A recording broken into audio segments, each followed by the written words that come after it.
Growing up with social media, I have had my share of these addicting platforms.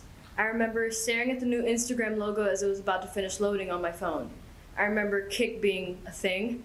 And I remember the apps on the iPhone 4 being shiny with an attempt at 3D visuals, and when Vine was peak comedy. But now social media has taken a turn that will be another huge transition to accept.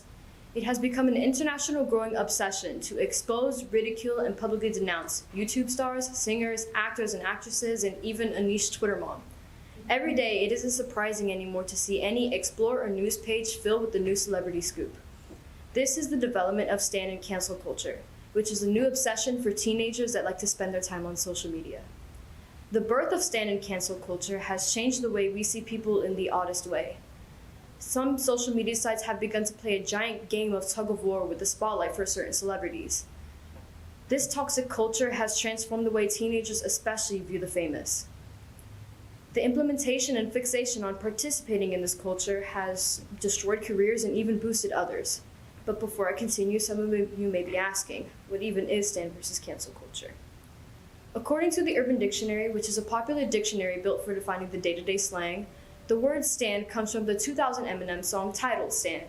It is used to describe a crazy and/or obsessed fan. However, for this conversation, the word can and will be used to express support or approval for someone. And the term cancel, per my evaluation for being a consistent Twitter user for a year, is a verb, and is used in the context of eliminating someone for popularity or sapping them of their fame because of something they did, said, etc. Therefore, we can agree that stan and cancel culture is the movement of strictly approving of someone, standing them, or denouncing them of any fame or popularity they have, canceling them. Admit it, you see a new tweet or YouTube apology video from your fave, and at some point scroll down to those replies and comments. For instance, James Charles. This man has risen and fallen with more glorification than anyone can bear to witness. He has been ridiculed time and time again for being a racist, a sexual offender, a selfish and frankly awful fake crier, as well as many more. Even if you aren't a fan, it's hard to admit that you have never been captivated by the way people find any excuse to cancel him, as well as any excuse to support him again. Camila Cabello was also recently pushed down the drain because of some resurfaced Tumblr posts that exposed racist comments against African Americans and Asians.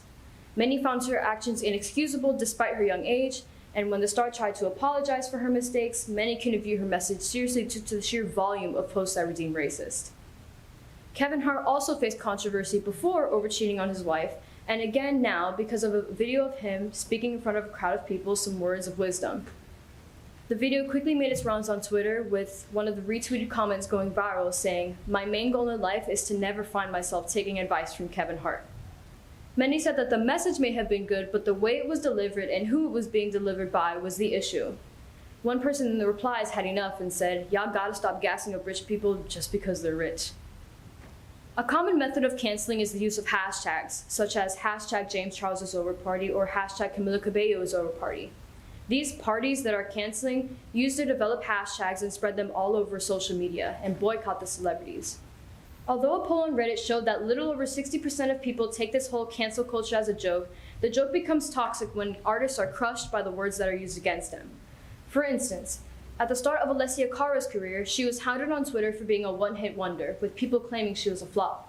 The artist broke down on stage while she was on tour, devastated by the words against her. And it's ironic that an artist that vouches for self-love and self-confidence was pushed down to the ground by the very words she was trying to prevent from happening. Controversy will always attract attention. I don't feel the need to cite a source because it's common sense. Whether or not we want to listen, we do it anyways, because that's the tea. Whenever we hear a commotion, we turn our heads, and we do the same with the commotion that celebrities make online, at award shows, etc. Now, what about the people who receive all the attention but don't necessarily get the most negative response? For instance, Meghan Markle and Prince Harry's recent decision to remove themselves from the royal family. Many announced their support for the couple and wished them the best in their future unattached to the crown.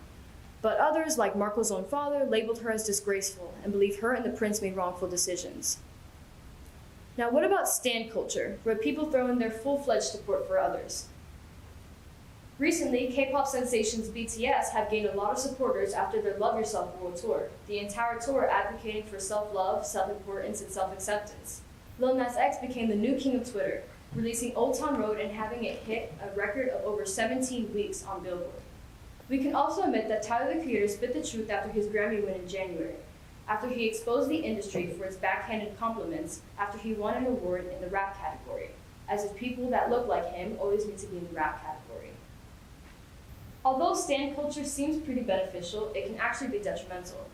For instance, going back to BTS, an overwhelming amount of support directed towards one member of the group can overshadow others. Hard work can be overlooked because of bandwagon effects that deny other celebrities from being appreciated. Another instance would be the recent situation between Johnny Depp and Amber Heard. Many who had canceled Depp in the past acted like nothing happened when the truth came out that Heard was a true abuser in their relationship.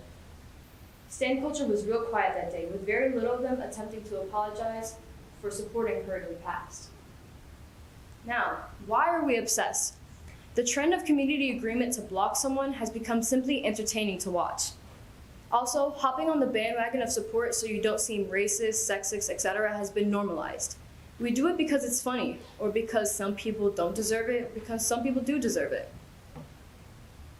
People also take this whole cancel fest as a joke, and they use it in the context of canceling a friend or a family member. Like, if I told my mom she's canceled for mixing the rice and the pork for me, she won't be taking it seriously. Social media has made it only easy for all these harsh words to spread, and that's why we should slow our roll on our development of cancel culture. We should put the mental health of the victims of both stan and cancel culture into new light. And just like the way you defend a child for being bullied, we should work to defend our celebrities from both stan and cancel culture. Thank you.